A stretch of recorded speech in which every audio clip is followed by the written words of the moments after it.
She leaves out the fact that also that Israel and the SLA, the Southern Lebanon Army, also had its hand in doing wrong and evil deeds to Muslims. For example, Israel and the SLA together did torture in what is the Shaim prisons and things like that. She doesn't tell you about that. Also, these Lebanese Christians that she's a part of also participated in the Sabra and Shatila massacres, which massacred many Muslims, male, female, and children. Okay, it was considered a war crime. Even Ariel Sharon, who was in charge of this, was charged with being a war criminal in his participation and orchestration of this massacre. So she's not being honest. She's not telling you the truth. The Muslims did not start it. It wasn't a 911. It was a resistance to what they were doing to the Muslims. Okay, that's what she's leaving out. Why did they do this to us? And my father would tell me, because we are infidels, because we are Christians, the Muslims consider us infidels, and they want to kill us. So I knew ever since I was 10 years old that I'm wanted dead simply because I was born into the Christian faith. Okay, here we see that she says that she had been injured, taken to the hospital, and she asks her father, why do they hate her? And supposedly her father tells us that the reason is because they're Christians and they're considered infidels. As I already showed you, this is false. Either her father lied to her, or her father was ignorant of the atrocities that have been committed, that were being committed by the Phalanx, the SLA, and other Maronite Christians in Lebanon. That was the reason why the Muslims were angry with these people, because they were working with Israel, because they were committing atrocities against Muslims, because they were oppressing the Muslims, because they were being unfair and holding power and rejecting the democratic processes and institutions in Lebanon. That's why the Muslims had a problem, not just because they were infidels, okay? And this infidel stuff is a bunch of nonsense. They keep throwing this infidel word around. The word infidel comes from your Bible, Christians. Stop throwing it around like it's our word.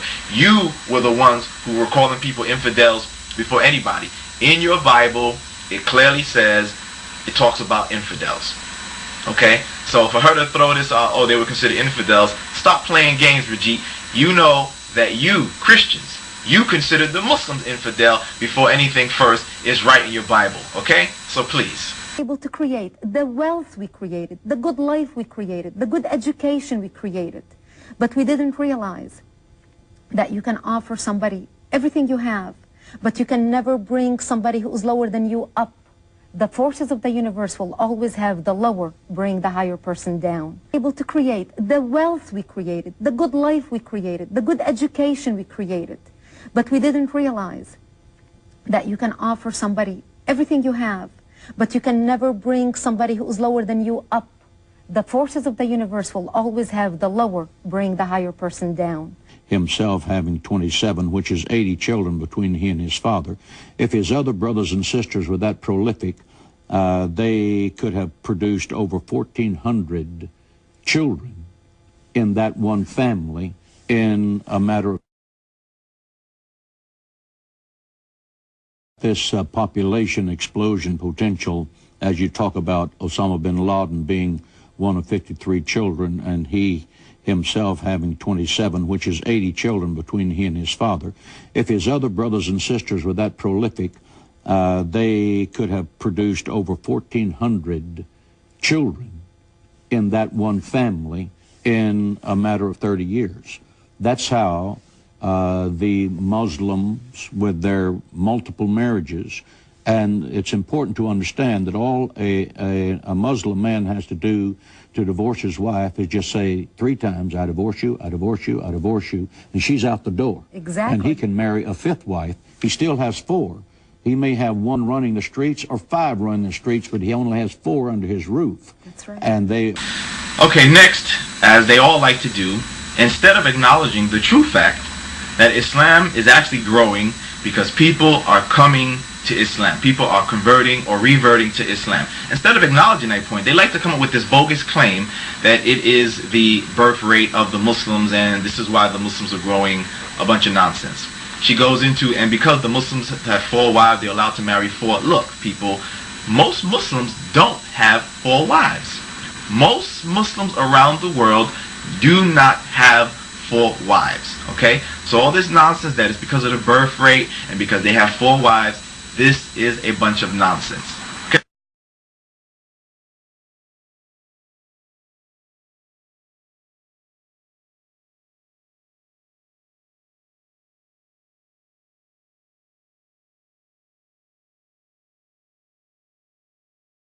But that's how that they can move into a state or to a nation and in a very short period of time in a democracy outvote you. Exactly. They can change the laws to be in their favor.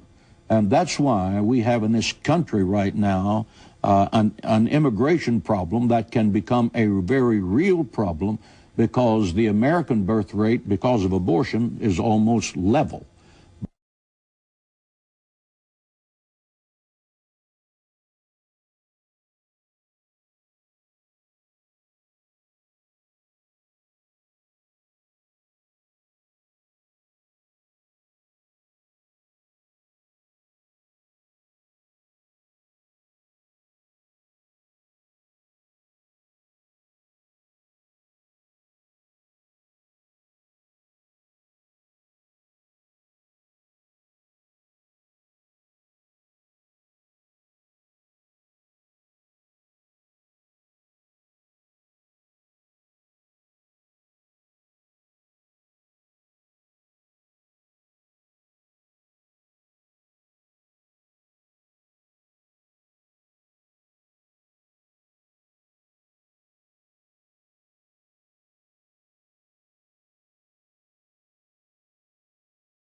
A major problem with our immigration system, with our border control. Not only we are inviting our enemy in, but this enemy is coming into the United States, marrying American citizens who are Muslims, who are already here, who are sympathizers with Hezbollah.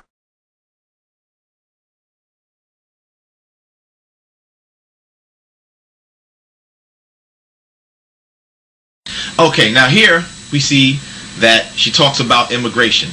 Don't you love it, everybody, when foreigners who are immigrants themselves come to the West, attempt to kiss the behind of the white power structure, and start talking about our immigration policies, our this, our that? Why? Isn't that amazing? Brigitte, hello, you are an immigrant. Okay, so if you want, if America had strict immigration policies, you might not be here because you are an immigrant. But then again, everybody, that's how these people do. That's how the Uncle Toms, no matter where they come from, this is how they do. They come from some other country. They want to garner favor with those in power, which in this case will be the white power structure.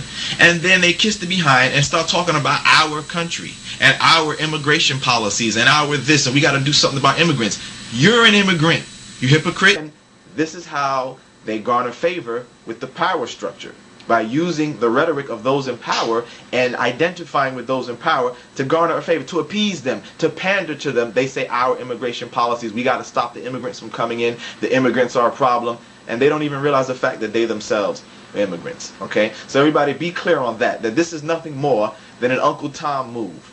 This is nothing more than a pandering and an appeasing to the power structure. Okay, be clear.